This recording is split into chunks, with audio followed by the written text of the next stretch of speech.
Episode 21. A Death for Liberation. Old Zhang drew his knife. He held it at his side and looked at Kuong with steady, unblinking eyes. Tuok grabbed his arm. Don't, Old Zhang. Please, don't kill him. Old Zhang hesitated, but he did not lower the knife. If we do nothing, he will kill us. Bao stood to one side, still cold to the bone.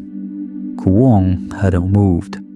He simply stood where he was, smiling, his own blood smeared across his face by his own hands. His red eyes catching what little firelight remained. He was listening. Mo Chok was using him like a window. Tuok turned to Master Luong. Master Luong, if he's under a spell, can't you break it? The way you broke it for me? I'm asking you, please. Master Luong replied. To save him, we'd have to control him first, and that is not simple. His mind is entirely gone. Kuong tilted his head and laughed. He. Master Luong, so you're the one who broke my formation. Master Luong stepped forward and looked directly at Kuong. That's right. And the one speaking through this body right now, that's you, isn't it, Mo Chok? Kuong pressed the blood-covered finger to his tongue and licked it clean. The laughter continued. Hey, you know my name? So you really did come here looking for me. You're all tired of living. Tuok shouted. Damn you, Mo Chok. What have you done to Kuong? Let him go. Kuong turned to Tuok. What have I done? The same thing I did to you and your friends before. You should have stayed obediently and chosen a quiet death. Instead, you have made yourself miserable twice over, because I will let you die a second time, and this time you will wish I'd done it faster. Tell me, when faced with death, will you choose yourself or your friend? Kill them all. Kuong launched himself at Master Luong. Clang!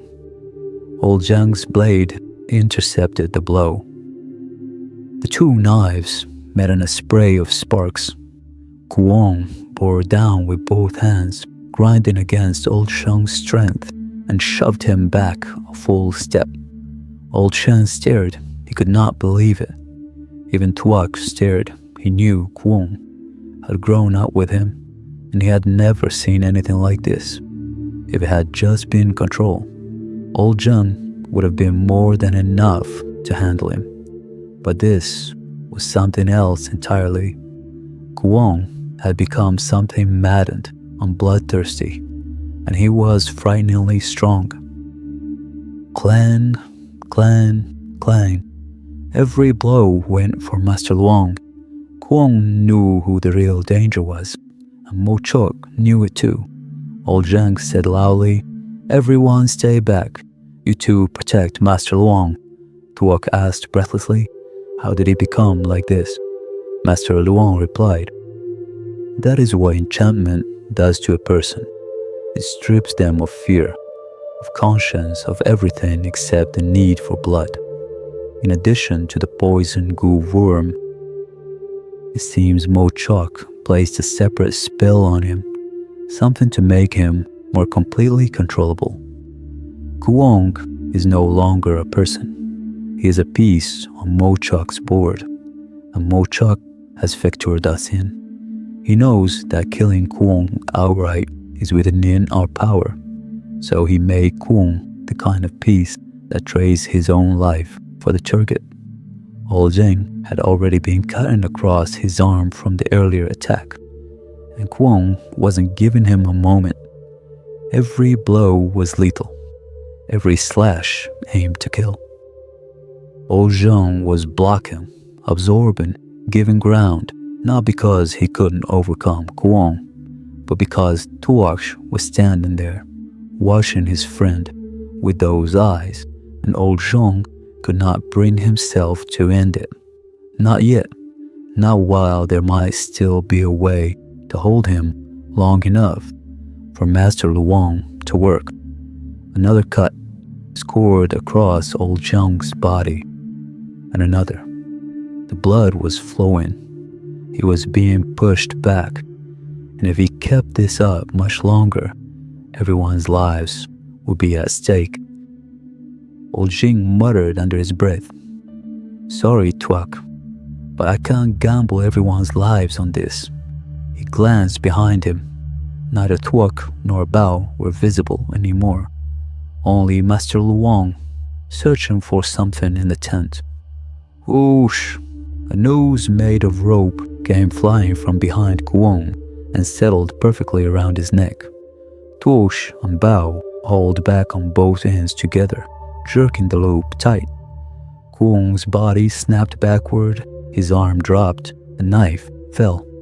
Bao shouted, "We've got him!" Old Zhang screamed, "Run! Get away from there!" They didn't understand fast enough. Kuong planted his feet, leaned into the rope like an anchor, and then dropped to all fours. He shot forward like a wild animal, fast, terrifyingly fast, and drove a fist directly into Tuok's face. Tuok went down.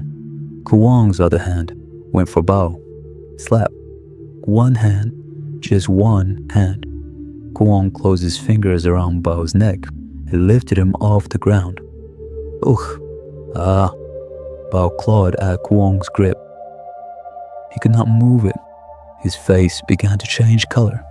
Old Zhong rushed with his knife, but Kuong turned Bao in front of him like a shield, the smile never leaving his face. Hey. Come on then. Come closer. If you don't, it dies. He squeezed harder. Bao's legs began to hang. Do you want to save him? Hey. Then kill the man beside you, right now, or I promise this one won't last much longer. The only person standing beside old Zhang was Master Luong. Mo Chok's strategy had been clear from the beginning. Of the 4 people in this group, Master Luong was the real threat. Removing him will leave the others without direction, without any ability to continue. It was Master Luong that Mo Chok was genuinely afraid of. Old Zhang's grip on the knife was rigid. Bao's arms were going limp at his sides. Ugh! Just as old Zhang was about to act, Tud. From behind, Tuak had risen from where he had fallen. He had both hands wrapped around a large stone. He brought it down on the top of Kuong's head with everything he had. The impact was enough. Kuong's grip opened. Bao dropped to the ground.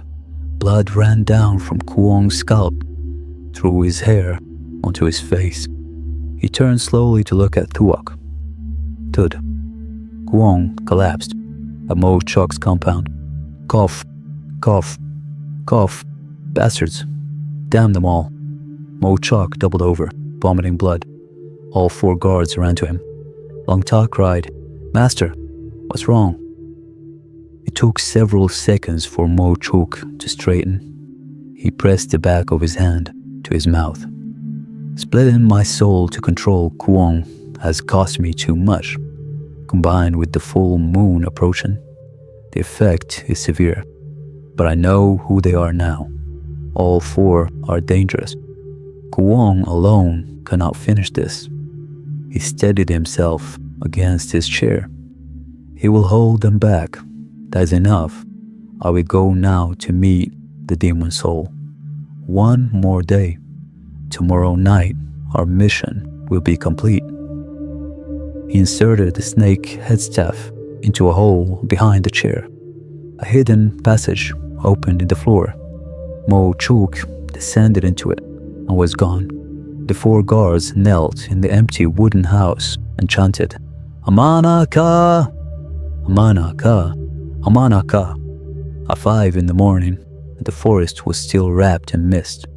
Under the fire's light, Tuak sat with his face empty and his hands folded in his lap. In the past hour, he had asked Master Luong the same question 3 times. "Teacher, how is he? Will he live?" Bao said gently, "Walk. Stay calm. Don't make a mess of things right now. Master Luong is doing everything he can. We have to wait." Inside the tent, Master Luong was bent over Kuong, acupuncture needles placed with intense care, sweat running down his face. He had already given Kuong medicine ground from 7-leaf wandflower, but his expression as he worked told a different story. "Cough, cough." Kuong was still unconscious, but blood was coming up. Old Zhong asked quietly, "Is he going to?" Master Luong replied, "Even though I gave him the 7-leaf wandflower medicine the moment he lost consciousness, and I've been using acupuncture to block the spread of the poison goo worm, I'm afraid it's already too late. None of it is taking hold." Tuaksh dropped to his knees and grabbed Master Luong's wrist.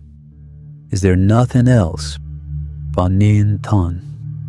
Isn't that what you used on me? Let me go find it. I'll go right now."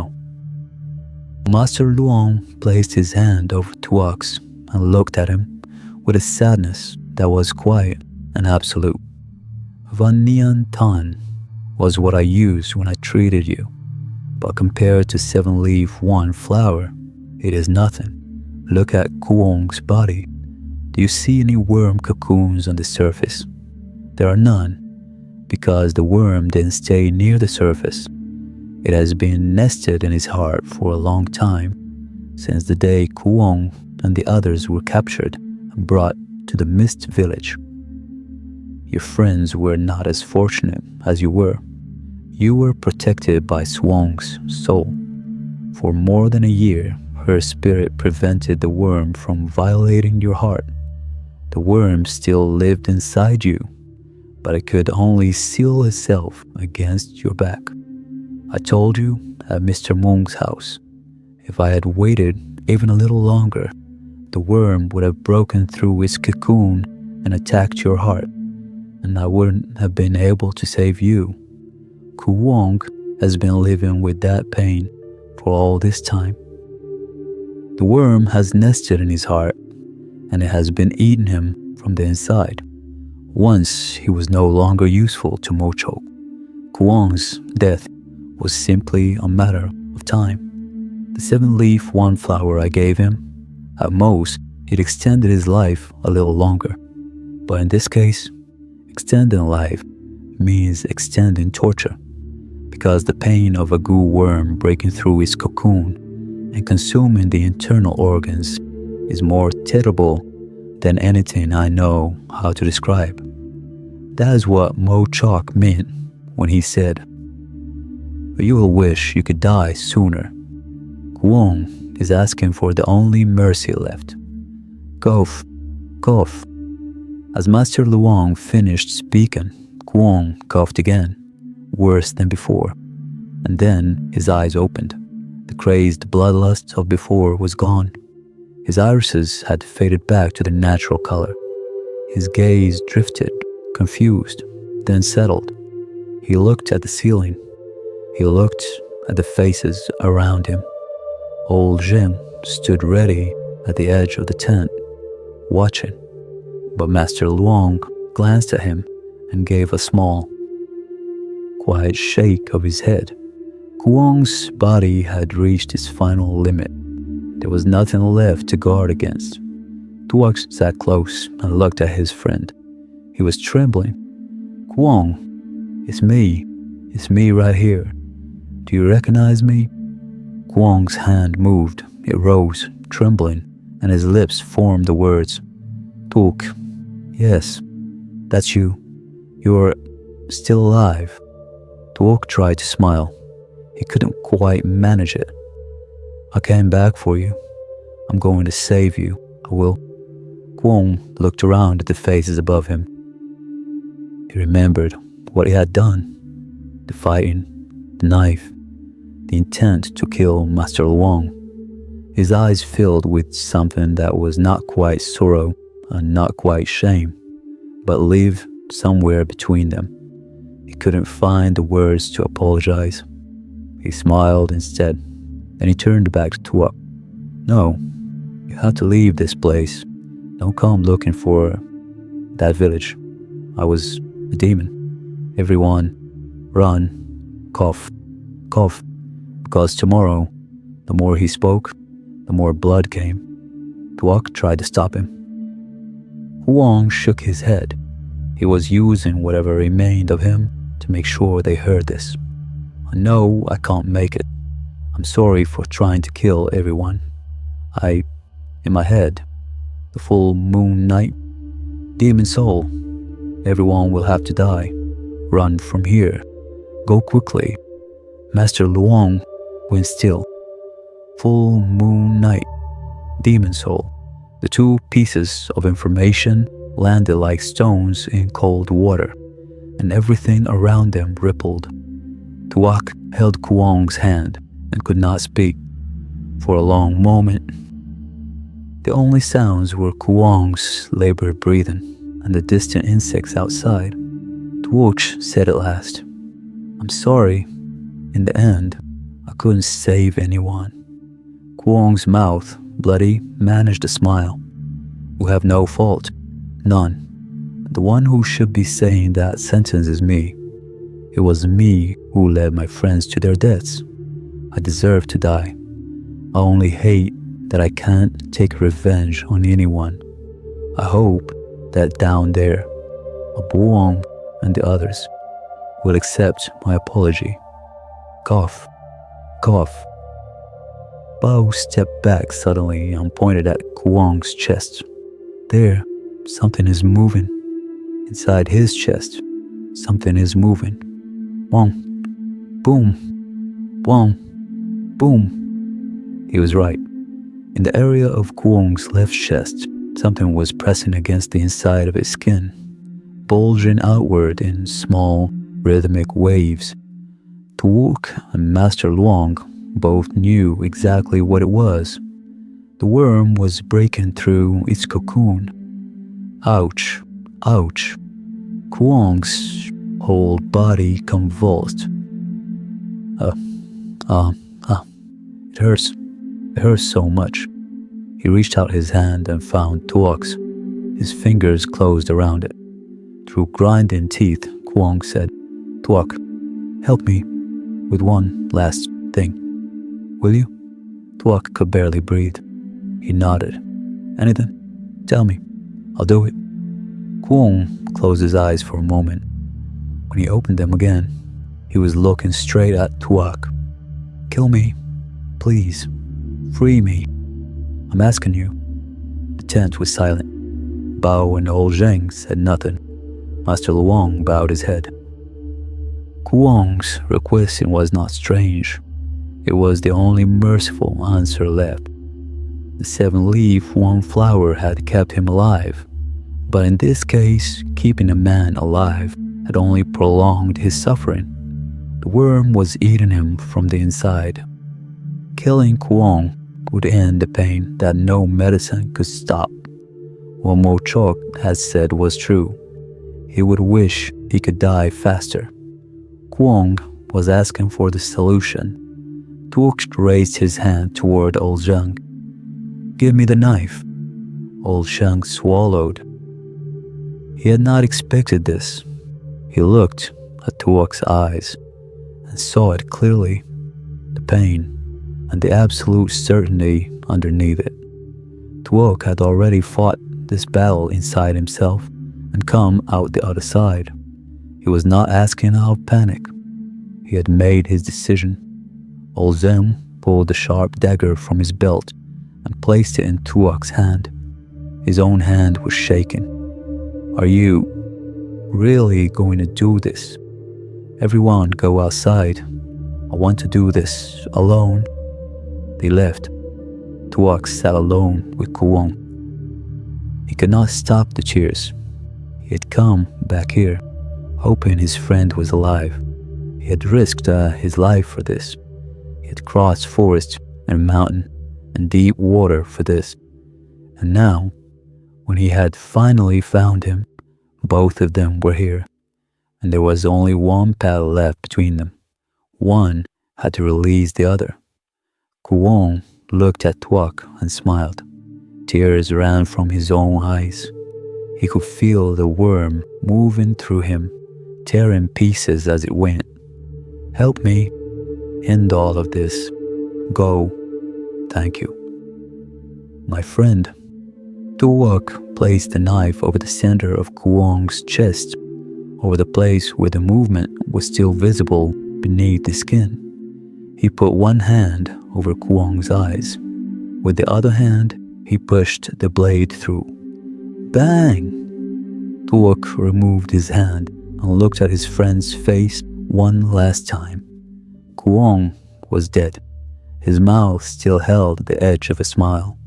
His face was at peace, the pain finally irrevocably gone. Luong had been freed from a hellish life that had lasted far too long.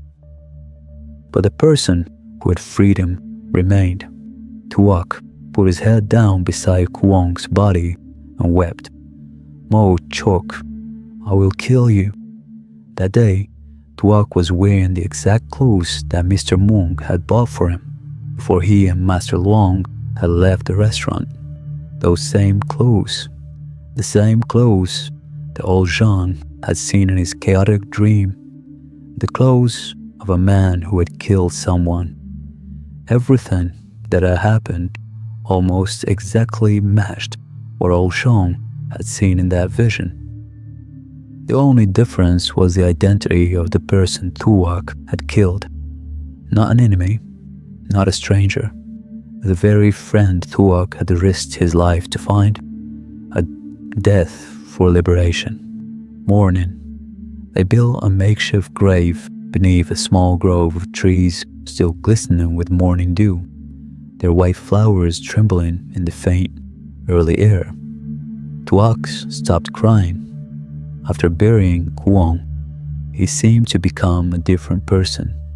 The desperate, shattered grief of before had settled into something colder, a face of stone and eyes full of nothing but anger and hatred.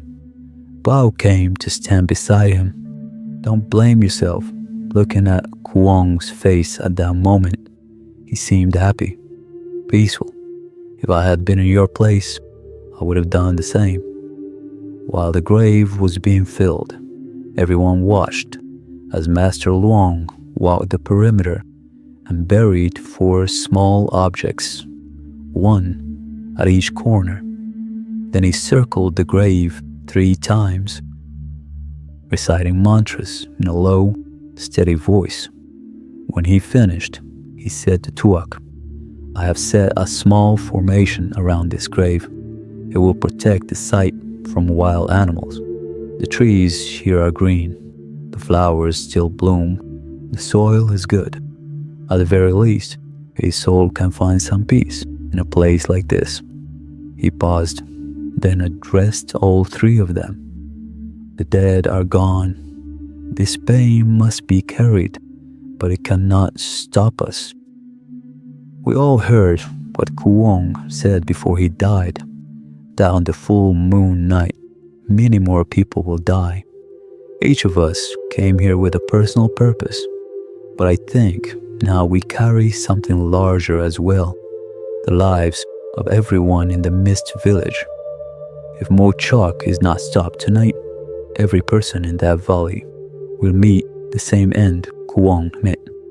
Old Zen, Bao, and Tuak all nodded. Tuak turned and looked at the grave one last time. He said quietly, I wish it had been me lying here, not you. I will avenge everyone. I swear it. Whoosh, whoosh. A gentle wind moved through the grove. The white flowers trembled.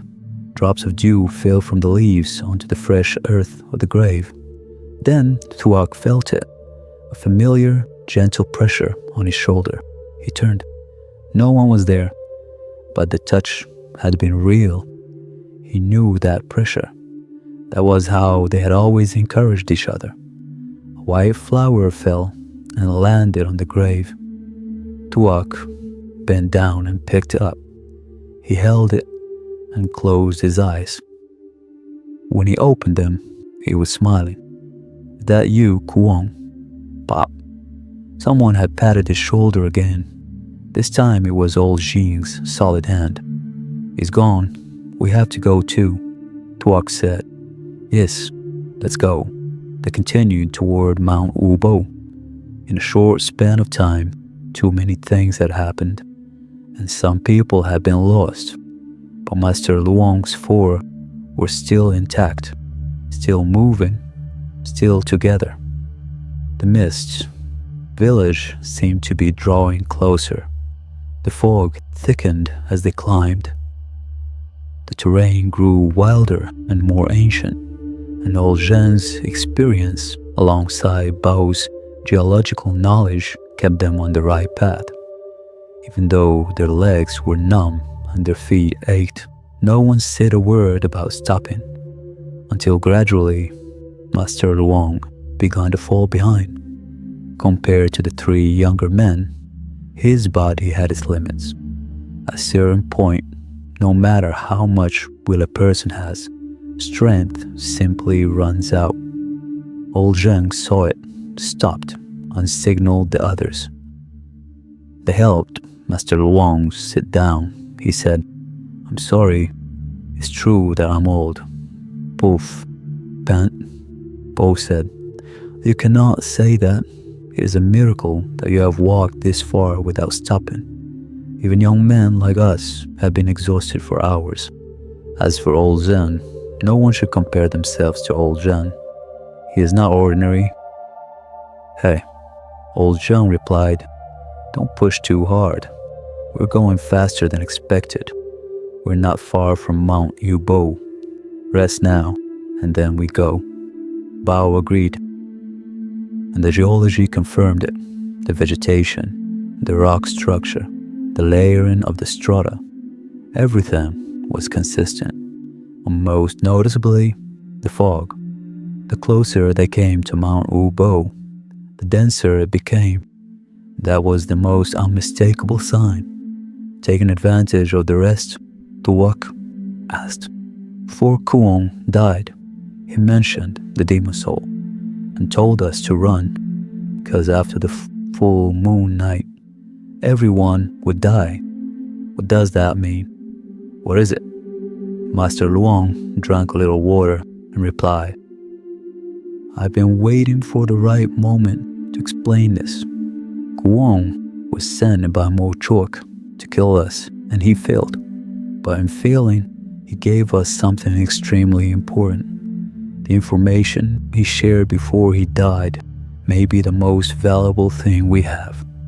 Every person in that village owes Kuong a debt of gratitude." He gathered his thoughts, then continued, "To explain what the demon soul is, I need to take everyone back to the massacre at Dai'an village when I was a child. Several hundred people died that year, and not one survived. My master had predicted the catastrophe from celestial signs, but he arrived one step too late. The failure tormented him until the day he died. Afterward, he spent enormous effort trying to understand what had caused it. Eventually, he traced the talismans found in the bodies of the Dai-On villagers and found they originated in Tibet, a form of evil magic belonging to an ancient tradition called the Primordial Ancient Way. Bao asked, "Primordial Ancient Way? What is that?" Before Tantrism was brought to Tibet and became the dominant religion, there existed a sect called Theravada, ancient Buddhism. The words ancient way originate from that school, but the primordial ancient way diverged far from Orthodox Tantra. Orthodox Tantra combines Hinduism with Mahayana Buddhism. It worships Buddhas and goddesses, works to eliminate demons and evil, and takes humanity as its core. The ancient way is something different. Its followers did not distinguish between gods and demons.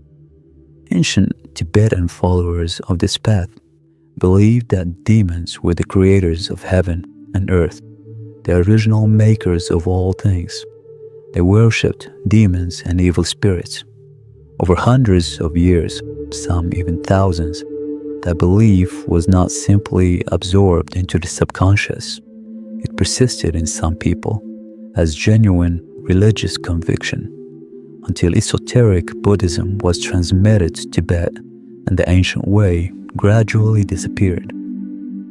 My master could not have imagined that somewhere in the world there were still those who carried the ancient way ideology, people who killed countless living beings simply to serve the revival of their cult, people who believed this created immeasurable suffering.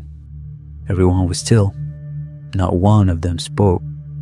Master Luong continued, "Those who hold ancient way ideology always carry within them one fixed idea, reviving the primordial ancient way by allowing the devil to reincarnate and enter the human world.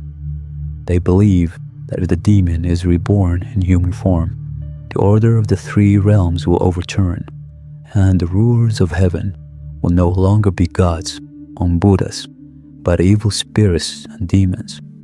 To achieve this, they preserve a thing called the demon soul, passing it down from generation to generation. When I first encountered Mochok, I thought he is a shaman, steeped in the forest and his poisons. But when I discovered the four waters formation combined with the soul suppression technique, I began to wonder, could this shaman have come from somewhere older and darker than I imagined? Today, with what Kuong told us, combined with everything else we know about Mochok, I can say with near certainty that Mochok carries the ideology of the primordial ancient way. And considering the timeline of events, the massacre at Dayan village 40 years ago, it is entirely possible that Mochok was involved. If that is true, then the world is indeed a circle. 40 years ago, my master and I arrived one step too late, and that failure haunted my master until his death. This time, it is the Mist Village. If I arrived too late again, how could I face my master beneath the yellow springs? Even if I had to give my life, I would stop Mochok. He fell quiet after that. No one filled the silence immediately. Whether Mochuk had caused the massacre at Dayan village 40 years ago was still unconfirmed. But what he was preparing to do to the people of the Mist Village, if Kuong's words were true, if everyone would die in the full moon night, that was no longer speculation. That was a certainty growing closer with every hour. The weight of it was visible on everyone's face. Mochok had already proven himself through Kuong's fate, a man willing to turn a human being into a killing instrument, willing to let that instrument die screaming once it was no longer useful. Master Luong continued, "There's one more thing I'm not sure I should say." Bull replied, "Say it. We should all hear it." Master Luong exhaled. When Kuong attacked us, everyone heard Mochok's voice coming through him. Besides the poison goo worm, he used the spell to control others, a complete takeover of the body and mind. Through Kuong, Mochok saw our faces. He heard us speak. He now knows exactly who each of us is and what we are here to do. Tuak said, "It doesn't matter. We were always going to face him eventually." Master Luong shook his head gently You're forgetting something. Mo Chok is cruel, meticulous, and always several steps ahead. Do you think that now, knowing our purpose and our faces, he will sit in his village and simply wait for us to arrive? Bao asked, What do you mean? The path to the Mist Village has just become far more difficult. Remember, I said once before that Mo Chok had created a barrier to hide the village's existence. That is why no one can confirm it even exists. Now, picture a large circle representing the Four Waters formation surrounding this entire forest. And at the center of that circle, a small point, the Mist Village, enclosed within its own separate barrier. By breaking the Four Waters formation, we dissolved the first and outermost layer. And yes, a magician whose formation has been broken is affected, diminished. I had hoped to use that window of weakness to find the village before Mo Chok could respond. But that hope is gone now. Mo Chok knows we're coming. He will have already strengthened the inner barrier or erected new spells to make the village impossible to locate. Bao said, Then I just need to break the inner barrier too. Master Luong replied, It's not that simple. Breaking the Four Waters formation required luck. I only managed it because I happened to see that aerial photograph of the burned forest that revealed the formation's shape from above. Without that photograph, we would have had no idea what Mo Chok had done. Breaking the outer formation by luck is one thing. Matching Mo Chok's full power in direct confrontation is something else entirely. Even if my master were alive and standing here, I wouldn't be certain of winning that fight.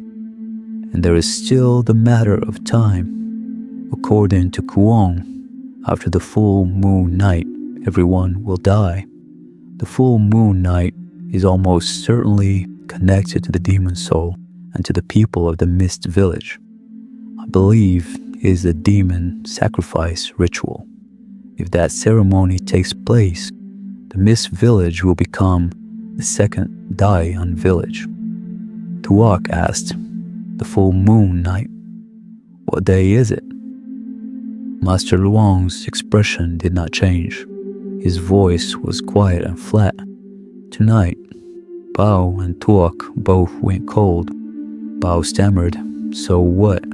What do we do now? To stop him, we must find that village before the demon sacrifice ritual begins, at any cost. Bao stood up. Then we go. We can't waste another second. It's almost noon. Master Luong said, When we go, we need a destination. I agree that we are not far from the foot of Mount Ubo. But there is not enough time to wander in year-round fog searching for something hidden behind the barrier. We need a specific target, and our best chance is the area where Tuak's group arrived nearly 2 years ago, where Mo Chok's people first hunted them. If many of the villagers appeared there at the same time, the village itself must be located somewhere nearby. A long silence, then Tuok looked at each of them in turn and said, Master Luong, Bao, Old Zhang, do you all trust me? All three of them replied at once. Of course, Tuok said. Then follow me as we continue. I'll lead everyone to the place where the first person in our group was killed. I have to find that old man myself. I have to kill him with my own hands to take back what he stole from us. Kuong's death had changed something fundamental in Tuak. The shyness, the fear, gone. What lived in their place was a cold, clean hatred for the man who had made him kill his best friend with his own hands. The only thing that might ease the guilt embedded in his chest was Mo Chok's death. Master Luong nodded. Lead us. They began to prepare. Old Zhen, who had been listening without speaking, looked at Master Luong and said, Before we go, I have a question. Ask it. Earlier you said we were fighting a rock with an egg. So aren't we just walking towards our own deaths? Bao turned sharply. Old Zhen, Master Luong said our purpose is to stop Mo Chok from killing people. What do you mean? Walking toward death. If you are afraid, then run. A man who runs from this is a coward. Old Zhen said nothing. He did not look at Bao. He waited for Master Luong. Master Luong smiled. Bao, you've misread him. Old Zhong isn't saying that because he's afraid to die. He's asking because he doesn't want us to die for nothing. Of all of us, Old Zhong is the one who has faced death the most times and survived. He has the instincts of a soldier. After everything that has happened, haven't you noticed? Old Jing has been observing something that the two of you have not yet seen. Bo and Tuak looked at each other. They looked at Old Shang. What had the two old men just exchanged in that long, quiet look? From the moment they met, both men had been carefully reading each other.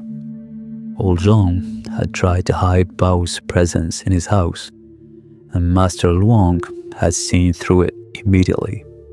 But both of them had had their reasons, and later everything had been explained. They had gone through nearly everything together since. Moments of near death, moments of grief, and now the two of them were looking at each other with something that felt like the preamble to something important. Tuak looked at Old Zhong. If you have something to say, just say it. Bao looked at Master Luong. What is going on? Why are the two of you looking at each other like that? The air grew still. Ha ha ha ha ha ha ha. Both Master Luong and Old Zhong burst out laughing simultaneously. And Bao and Tuok could only stare at them in bewilderment. Master Luong said, As expected. He noticed it. Then I'll say it plainly. Bao asked, What's going on? Master Luong replied, Have neither of you wondered why Mo Chok sent only Kuong to hunt us? Nearly 2 years ago, Tuok's group was chased by an entire party of men. So why now does he send one person? Tuok said, I noticed that too. But why? Old Zhang answered for Master Luong. Because the shaman has problems. I spent many years in combat, and you learn to read the enemy from their behavior. When an enemy has more force than you, and still doesn't risk a direct attack, it means they're worried. They don't know what they're dealing with, or they're facing a serious internal problem. Our group of 4 is sitting in the center of Mo Chok's lair. He absolutely has enough men to have sent more people like Kuong and wiped us out already. He didn't. That tells us something. Master Luong nodded. Sharp judgment, exactly right. And I can explain the internal problem. When the formation was dissolved, Mo Chok lost more than a strategic advantage. That formation maintained the haunting, the disorientation of this entire forest. It also required ongoing spiritual power from Mo Chok himself to operate. Now that it is gone, he must redirect that power elsewhere, to maintaining the inner barrier, to preventing the exposure of the village, to managing the approaching demon sacrifice ceremony. Everything is hidden at once. He is stretched thin. He knows we are here, and he is afraid of what we can do. but attacking us directly would risk exposing the village at the worst possible time. So he sent Kuong something expendable, something that could hold us without committing his real forces. Bao said, or because of the ritual. If he uses too many people now, something might go wrong with the ceremony. Master Luong nodded again. Tuaka asked, but why Kuong specifically? Why not someone else? Master Luong replied, because Kuong was not originally a resident of the mist village. The reason may be that the people who live in the village had some quality, some characteristic that Mo Chok cannot afford to waste or risk. It is not natural that he chose a hidden valley in the deep mountains to raise and conceal the demon soul for decades. There must be something very specific about the people there, something we don't fully understand yet. Bao said, even so, knowing all this doesn't help us if we still can't find him. You're wrong, Master Luong said. This is very helpful, because what old Zhang and I have concluded is this. Killing Mo Chok is not impossible. Right now, he is unstable. He is not as untouchable as he seemed. But that changes the moment the full moon night passes. Before that ritual is completed, that is our window. Our true problem is not whether we can kill him. It is how to find the mist village when Mo Chok is certainly more vigilant now than he has ever been. Tuak said, there's no more time to talk about it. Every minute we stand here arguing is a minute we lose. Let's go. I'll lead everyone to the place where my friends and I were first chased. Bao said, he's right. Let's move. Tuak went ahead, Master Luong behind him, then Bao, old Shang last. Not one of them questioned Tuak or offered a second guess. Just as Bao had once relied on his instinct to lead them to the shelter cave, where Tuak had accidentally found 7-leaf one flower and saved old Zhang's life, they gave the same trust to Tuak now.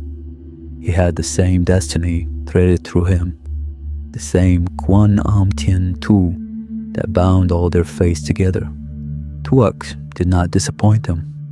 After nearly 3 hours of walking through dense forest and crossing streams, old Jin stopped and tilted his head. A smile, the sound of falling water. Very close, that's a waterfall.